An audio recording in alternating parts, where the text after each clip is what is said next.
It's late in the afternoon on a dark November day. The cold wind snaps in her neck. To protect herself from the harsh winds, she turns her head away from it while holding the collar of her coat up. It's a bone-piercing fierce cold.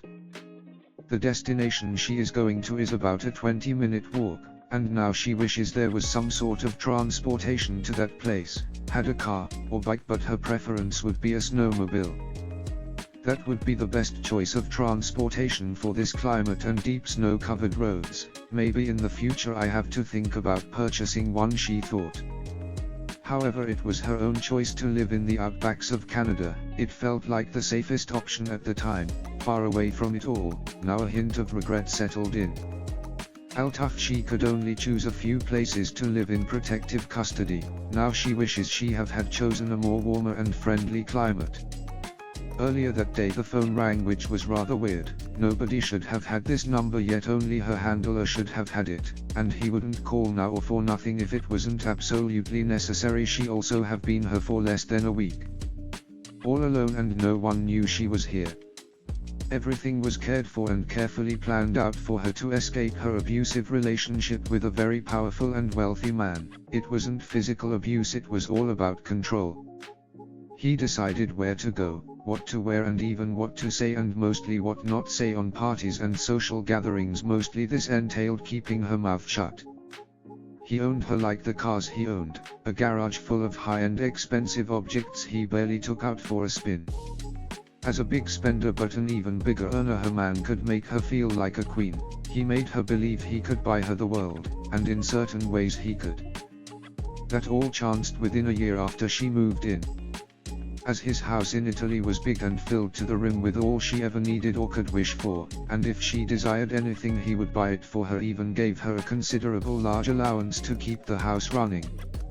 She sold all her belongings and only kept some childhood posters of her favorite musicians, photo books with her previous life, and some other materials with emotional value she collected before him. She didn't know she just made herself codependent on him. It was after all a love for an eternity, he said, and she felt the same, blinded by all the luxury he put into her. At home they didn't talk a lot. She learned not to go against him. "I will ruin your life," he frequently said. "I'll come after you if you leave me, and you will never make it on your own out there." That is, if he spoke at all. Mostly he just started to ignore her when she did found the nerve to confront him and his actions. She wanted out, but the fear was greater. She felt weak. When they married 15 years ago, after dating for a year, she was head over heels. Everything was possible: romantic trips overseas, roses on the bed in the weekend. She was his world, and he made sure she felt like a queen. The wedding itself was magical. His wealth and connections from all over the world. He could afford to rent out the Sistine Chapel Sacellum Sixtinum in Vatican City. As it holds the capacity for 20,000 people, there was plenty of room for her 6 best friends with their families, her own family, and of course his entire address book, which came to a total of around 5,000 heads. There was an area set up like a restaurant with the best chefs of Italy. Another area was set up as dancing floor with a top 40 DJ, and even a famous band to start things off after the formalities. There were dancing girls, waiters going around non-stop with drinks, others with plates full of beautifully decorated food. After the first year, it all went to shit when she found out he cheated on her. He was on business trips a lot, and there he would throw parties for his associates, networking they called it. She never had access to his finances. He kept that part with him alone. "Don't you break your pretty head over such things," he would say. But this time something wasn't right. She felt it in her gut, a rumbling noise in her belly making the muscles all tense up. Something told her to go in there, so she walked into his office, which was off limits normally. He would be sure to lock the door anytime he left, sometimes even go back upstairs if he forgot. This time the door was unlocked. As she walked into the room, she noticed that the big mahogany desk was largely empty for all but one sheet of paper sitting on the corner. As he was very neat with his papers and always made sure his desk was empty, it obviously stood out. Didn't he had the time? Or just couldn't care anymore? Or was it divine intervention? Who knows?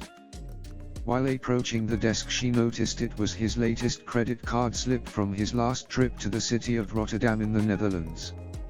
Must have not had the time to do the administration yet. She picked it up and saw extraordinary amounts of money going to catering services, 5 rooms and a conference room in the hotel he stayed, and an escort service. Her heart dropped to the floor and sank right off it. It felt like it landed on a chopping board in the kitchen below his office. The amount of money displayed behind that purchase was so high she couldn't believe it was for one prostitute. For a while she was frozen in time, not able to move or breath. Her mind went blank staring at the paper, then the tears came rolling down. And she plummeted to the floor. On her knees she started to cry uncontrollably. Somewhere she always knew, somewhere deep inside her something snapped and flashes of memories starting to flood in. All the red flags she ignored. She saw herself blinded by what she perceived as love. He groomed her, she was his trophy wife. She is very, very pretty and any man would give his writing hand and after learning to write again with the other hand give that too, just for her attention, for a look in those beautiful blue eyes. In that moment she decided, I got to run. Fear took over again and panic settled in. She couldn't call any friend as he slowly and professionally separated her from them. She had no one left. Her parents were long gone, buried and forgotten by most. But where, how and when? Where, how, when? The words shouted through her head, bouncing off the walls of her brain only to return louder, crippling her mind. Calm down, she told herself. Maybe he didn't partake in that and maybe it was only to get his business partners on his side. Sex sells, she thought. She picked up the paper she crumbled while she was crying, unfolded it and it was still wet with the tears she just shed. The name of the escort service was surrounded by 3 wet drops of her salty tears, as if to say figure this out. She felt it was like a sign from God. Finally being able to stand up, although her knees were still a bit shaky, she felt drained, tired and defeated, but managed to make it downstairs to the kitchen. She picked the most expensive wine they had and didn't even bother getting a glass for it. Making 2 steps toward the living room, she stood in place, turned around and got a second bottle.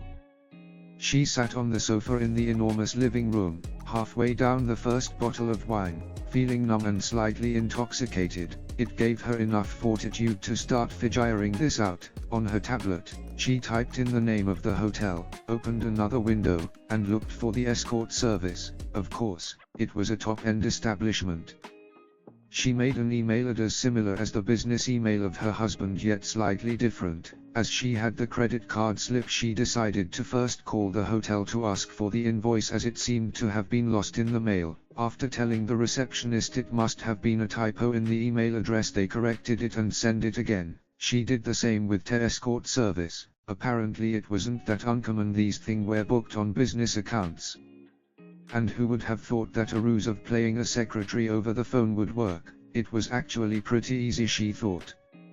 She took a big sip out of the bottle before opening the invoices. Although she was a bit drunk now, the pain in her heart prevented her of opening the sex worker's invoice first, so she started with the one from the hotel.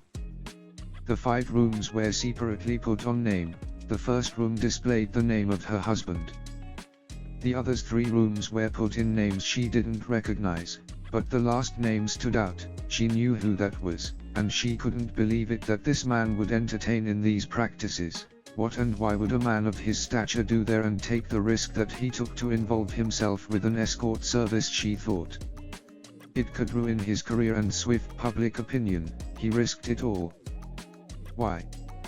It was the name of the Prime Minister of the Netherlands. She took the last sip out of the first bottle of wine and opened the second one. Opening the invoices from the escort service, it wasn't overly specified, no names or length of duration. There was a date and again the name of her husband and his company name. Other than that, it did say that there were 10 girls sent to the hotel. Oh wait, down at the bottom of the invoice she noticed that the date on it spanned a few days. There is no way that my husband did not partake in this, popped in her head. And there is no way his party didn't either, and there is no way that the minister also refrained from it. Why would you order 10 call girls? seems like overkill. She suddenly felt completely drained to the core, and because she drank away her pain with a bottle and a half of wine, her stomach turned and she could not think anymore. Bees were buzzing in her head and she felt a migraine coming up. She stumbled up the stairs and went to sleep in her own room, as they slept separated for a while now. Her husband will still be away from home for a few days on another business trip to the same country, not in the same hotel. She knew that from when she asked the receptionist while calling for the invoice. As her eyes closed, she slept a dreamless sleep. To be continued.